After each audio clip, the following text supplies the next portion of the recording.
We all want to be happier, but how do we get there? First, we start by realizing happiness is not a destination. Being happy consists of micro action steps every single day. I'm your host, Brittany King, and I'm here to guide you along the way.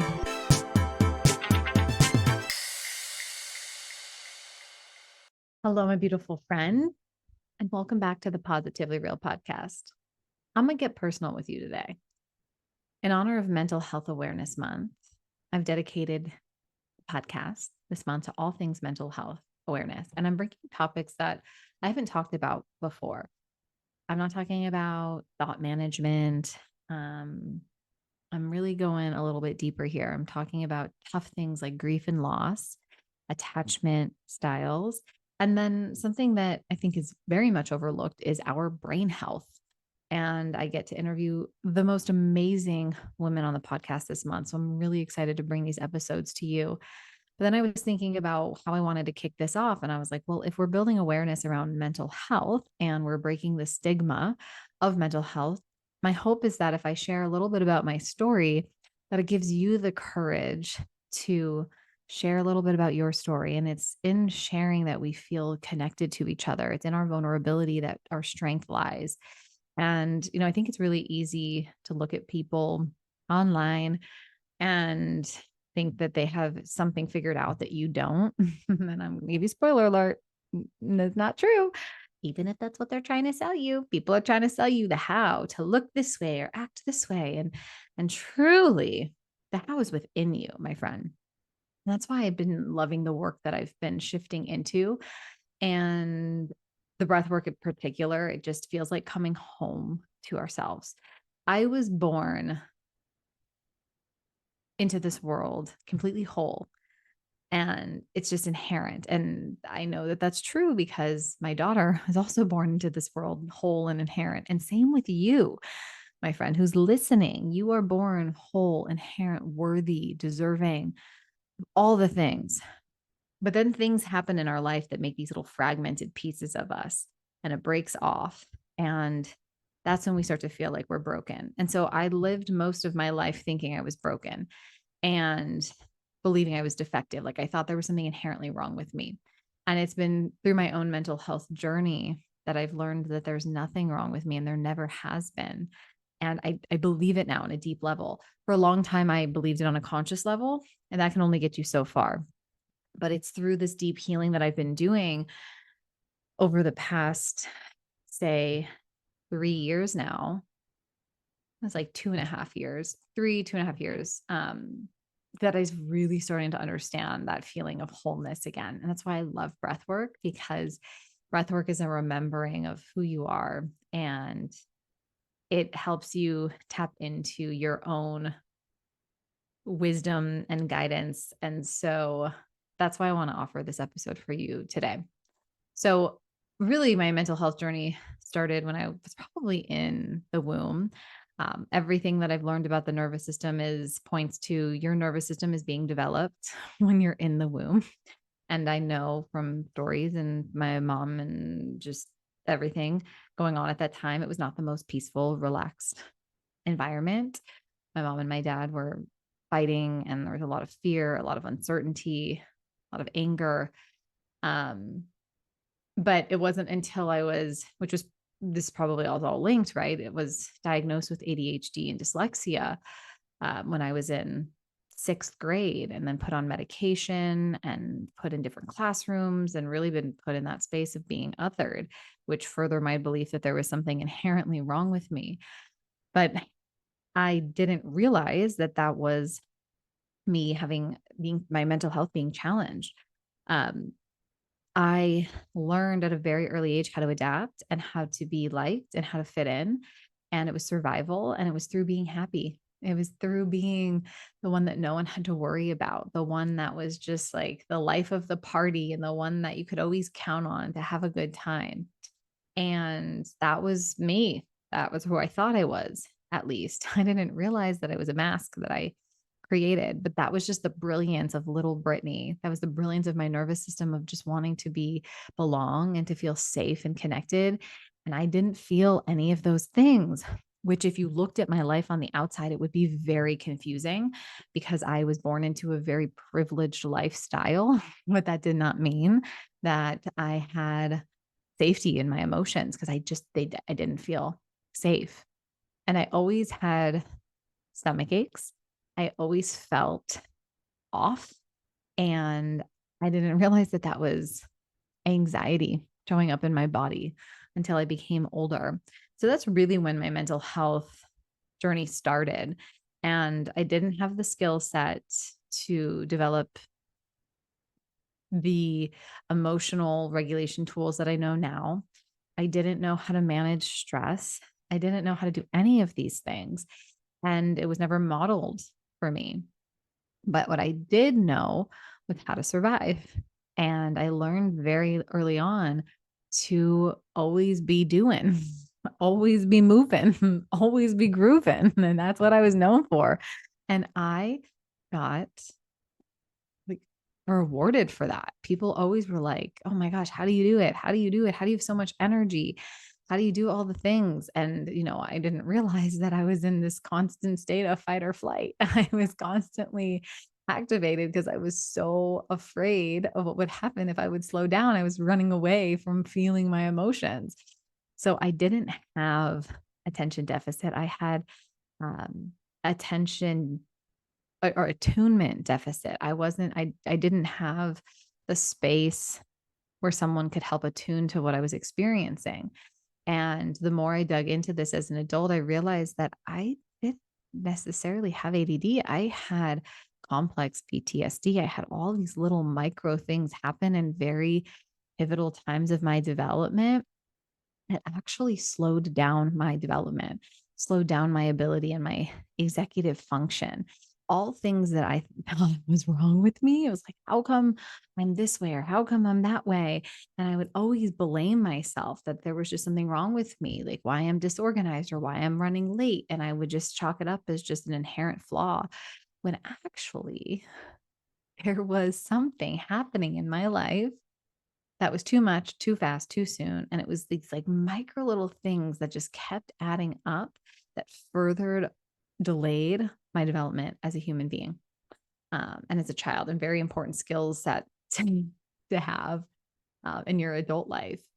And just because I didn't know how to regulate my emotions, it just started to manifest in all these different ways. I mean, self sabotage, the way that I treated my body, the way that I would talk to myself. It was very painful, but I masked it because that was how I knew how to survive. I just became this person. And I was always so afraid that people were going to find me out. Imposter syndrome to the fullest. I was like, oh, if they know what's actually going on in my inner world, I will be rejected. They will kick me out. They will not want to be around me. And I was like the person that was the center of all of the groups that I was in. I was friends with everyone because I just wanted to be accepted. I wanted to survive. So, anyway, this is what led me into coaching. I really approached this from a very top down way, mindset, action, doing, going, um, some belief work, but on a surface level. And it wasn't until I had my daughter that it was like inside out, like everything that I had been suppressing for so long that I was running away from came out. And it came out in the most intense, scary, intrusive thoughts, postpartum anxiety, really intense for those first 8 months of my daughter's life. And I was just blocking myself from feeling all the good emotions that were there, like the fulfillment, the joy, the love, the support. Like I'd have a moment of it and then it would just be ripped away by anxiety. And I knew that I didn't want to go on like this. I knew that I wanted to be present for the most important time in my life.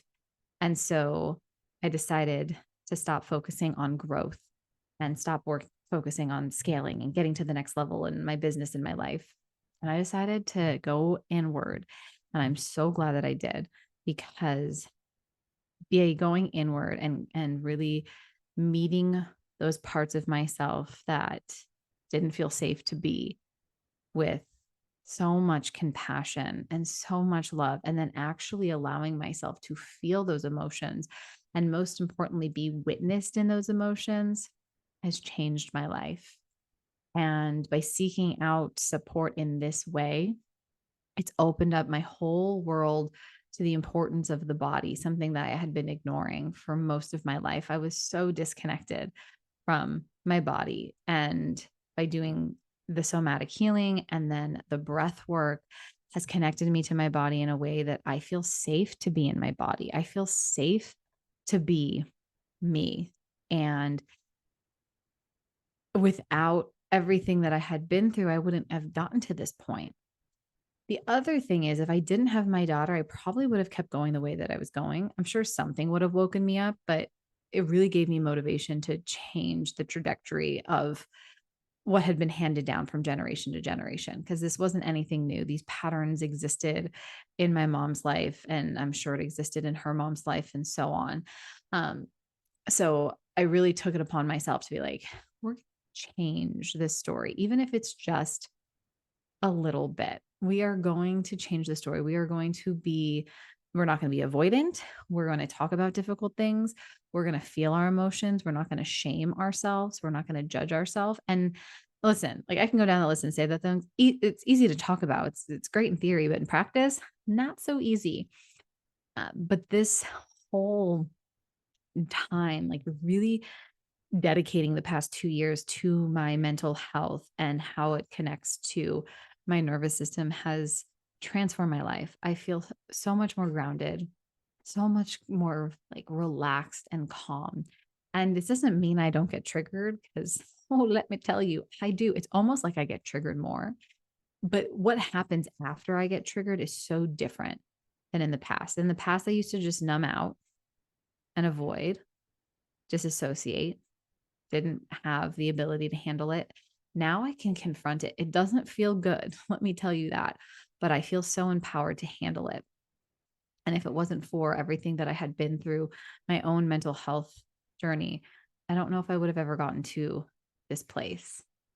I wouldn't have been able to do this deeper work. I feel like everything that I've ever done has led me to this point, and I'm so grateful for that, because without those past experiences, it wouldn't have led me to this curiosity about really understanding my nervous system and healing on a nervous system level, and then how that impacts my mental health, because they're deeply connected.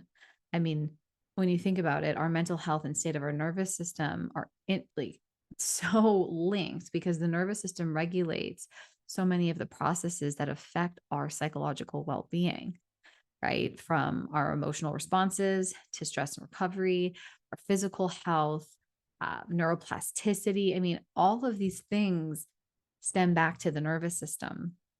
And I remember when my therapist said, like, often I see with traumatized nervous systems, it was like, I just felt so seen. And when she identified that I had developmental delays because of negligence or emotional, no, not negligence. Take that out. Emotional neglect. It was just like, oh my gosh, like this whole time I've been like, it's me, I'm broken. Then realizing it's not me. Things happen and that wasn't my fault. And I have done the work to heal those things within myself. And that's how I feel with all this work. It's like, it's not our, like, things happen to us for sure. I also believe things happen for us, but first we have to acknowledge, like, there's terrible things that happen to us in our life, and we can, be the creator of our life or the victim of our life. That's 100% true, but we don't want to discredit these things that happen that we did not have choice over. We did not choose for these things to unfold that way. And even though they happen, it's like identifying like what happens inside of us is so important. And I felt like that's what I was overlooking for so long, was what was happening inside of me, because I was just distracting myself and keeping myself busy and hustling and doing the most, because I'm like, if I can just get external validation, then all of this pain that I've experienced will go away. There's no amount of external validation that will ever make that discomfort go away. You have to look that discomfort right in the face and meet it with so much compassion and so much love. Because if you don't, you judge yourself and you shame yourself, you cannot learn from it. You cannot grow from it. And so this is, a really important piece of my mental health journey is mindfulness, is meditation, is being able to create the space to actually connect with myself and seek out the help when I need it. Like I have all the tools in the toolbox and I still know the importance of seeking out help for someone else to hold the space for me. And there's such power in that, especially when like life is good. Like you can really be like, everything's amazing. And that means I can really go deep with this work. And that's kind of where I felt like my path led me to. It was like, there is nothing for you to worry about. Like you don't have to be hyper vigilant. You don't have to worry about the next shoe to drop. Like you really can do this work. And by doing this work, it helped me drop that radar because everything felt so good that I was like, something bad has to happen. Something bad has to happen. And that was like what my mindset was for my daughter's first year of her life. It was like having a moment of joy and then waiting for something bad to happen. And I was like, this cannot be it. Like this cannot be the normal, right? And by addressing it and not being afraid to address it or what that means of what I might uncover has changed my life and it will continue to. This is forever a journey. I know that. I know there's so many layers and levels that I can go in this work. But taking care of my mental health has been my top priority because it trickles into my whole entire family. When I take care of my mental and emotional well-being, I can show up better for my husband. I can support him when his capacity is smaller. When I fill my own cup up, I'm so much more patient with my daughter. I'm so much less reactive. And listen, these moments sometimes I'm not saying that it's like I am 100% this way all the time, but when I'm not taking care of it, I can feel the effects of it. I'm more reactive. I'm harder on myself, more judgmental, and I kind of get stuck in this negative pattern. And I can pull myself out of this pattern quicker. And I know, like, before I get to the point of no return, I'm learning through these experiences of feeling triggered, feeling overwhelmed, shutting down. I know how to get ahead of it now. I know how to take care of my mental health, whether that's seeking out help, whether that's taking things off my plate, whether that's just finding some moments of stillness just for me, carving out time that's just for me, even if it's just 10 minutes at the end of the day where I'm not being stimulated. You know, we live in such a digital connected world that we don't realize the impact that it's having on us in our day to day until you start to feel really disconnected from ourself. So, these are the strategies that I've been really leaning in on. And I share them with you because this is what works for me. But I think it's also important for you to start thinking about what works for you. How do you take care of your mental health? What is your mental health management strategy? Like, what are the things that really help you feel mentally clear? What are the things that you do that make you feel emotionally calm, grounded, connected, safe? Because when you are aware of the things that you can do to help with that, that's really what's going to help you continue to move through your life and enjoy the life that you're creating. And that's where I'm at. I'm like, I'm in this state right now where I am always growing and evolving, but not from like, okay, well, what's next? What else needs to be fixed? What else needs to be healed? Like there has to be something else. I am just sitting in this place of pure acceptance of the journey that I have been on for most of my life, everything that I've gone through, and where it's led me to today.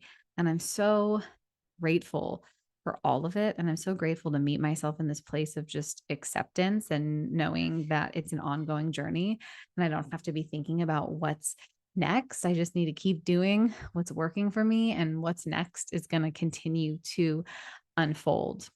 So that's a little bit about my mental health journey and where I'm at right now. And I'm going to do another episode about mother's mental health and triggers and managing triggers. And oh my gosh, I've learned so much through my own experience and it's been so intense. But those are the moments where I know that the work that I've been doing is working, because in the past, when I'd have a moment that triggers me, oh my gosh, judgment, shame, oh, it was like instant criticism. What's wrong with you?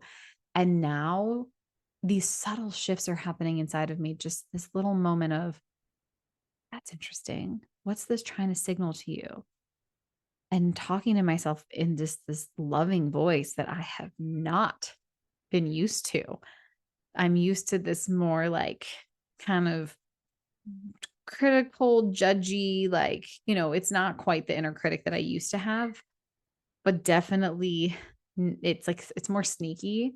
And now my voice that's been coming in is just so much more compassion. And I used to be afraid that compassion would like let me off the hook. And what I found is judgment lets you off the hook. Because when you're judging yourself and you have shame, your nervous system freezes. You can't learn from it. But when you have compassion and curiosity, you're forcing yourself. You have to learn from it. And then that's where the growth is right there. And to me, like that's like ultimate mental well-being is to be able to have the type of thoughts that come into your mind when you make a mistake, when you have a less than perfect moment. Be kind and compassionate, like the way that I wish that someone would have been when I would make mistakes when I was younger. So anyway, that's about my journey. And I hope that this gives you courage to share a little bit about your journey. And maybe you hear something that really resonates with you. So you feel a little bit less alone. But I just want you to know that I see you and you're not alone and you are whole exactly as you are. And I will be the person that reminds you of that. I will be the person that can help bring you back to home within yourself, where you feel the most connected, where you feel home, where you feel safe. And I'm committed to doing that, whether that's we work together, whether that's you come to one of my breathwork classes, listen to the podcast, whatever it is. I'm so committed to helping you have the space to come home to yourself, to feel connected, to feel safe, to be you, to feel safe, to do what you want to do in the world. And that's what we're going to do. All right. That's it, my friend. I hope you have a beautiful rest of your week. I hope you enjoy these episodes as much as I enjoyed interviewing these incredible women. And until next time, remember to love yourself, own your happiness, and let your light shine because you're so worthy of it, my friend. Oh, one more thing. I'm back. I want to let you know if you're in Phoenix on May 18th, I want you to come join us for Breathe to Connect. We're going to be doing this work on a deep level, connecting with ourselves, connecting with our body, connecting with our community in such a loving, kind, supportive environment. This Breathe to Connect event is truly been created for you to take a pause, check in with yourself, and make sure that you are still moving in alignment with the type of person that you want to be. And if there's any sort of disconnect, this within yourself, this event is designed to help bring that connection back into alignment. So make sure you sign up for that. The link is in the show notes. I would love to have you there. We're going to be doing Kenergy with Natalie. If you haven't experienced Kenergy before, you're in for a real treat. Let me tell you. I'll be doing yoga with my sister, getting very grounded and embodied. And then we'll be doing some breath work with me and some meditation mixed with some sound healing by Sierra. And there's going to be a gong as well, which if you haven't experienced a gong meditation, it takes you to a different universe. It's just such a beautiful experience. So I hope that you can join us May 18th from 1 to 4 p.m. So all that information is in the show notes. I'll send out more messages about it, but I want to make sure that you are the first invited. Okay, for real. Till next time. Peace.